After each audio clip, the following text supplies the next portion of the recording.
Welcome to another Wednesday information video filmed at the beautiful Windsor Masonic Temple from Square and Compass Promotions. Today's video, something a lot of people don't know about Masonry, or maybe have the wrong idea about Masonry, is one thing that I always appreciated in Freemasonry is there's two things we're not allowed to discuss in lodge: politics and religion. Those things are meant to stay outside of Masonic Lodge because Masonry is all about uniting people as opposed to any type of divisions. Having said that, one thing everybody loves to talk about in terms of Masonic history is all of the American presidents that were Freemasons. Also, another thing people in Canada like to talk about is how many Canadian prime ministers were themselves Masons.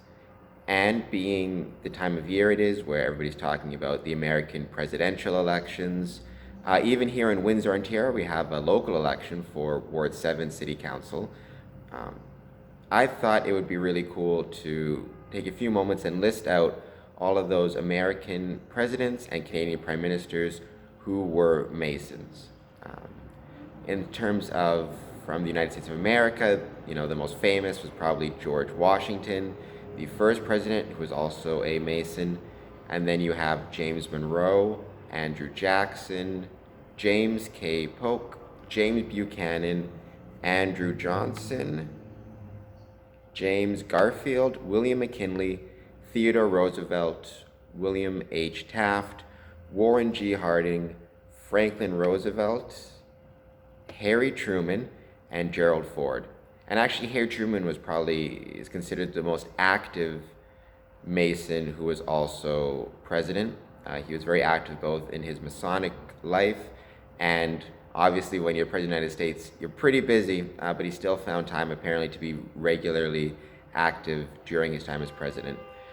On the Canadian side, also our first prime minister, John A. Macdonald, was a Mason, as well as John C. Abbott, Mackenzie Bowell, Robert Borden, R.B. Bennett, and John Diefenbaker.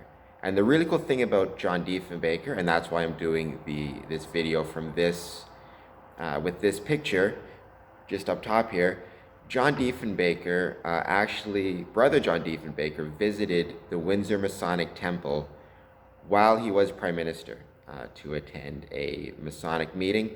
I'm going to post that picture of his visitation at the end of this video. I thought that's a really cool thing. It just goes to show the history and the importance of the Windsor Masonic Temple to the history of the region and the history of the area. And with that, thank you guys so much. Come on back next Wednesday for another informative video, and every Sunday at 6 p.m. for a podcast featuring great topics of Masonic interest and great guests of Masonic interest. Thank you so much, and I'll see you later.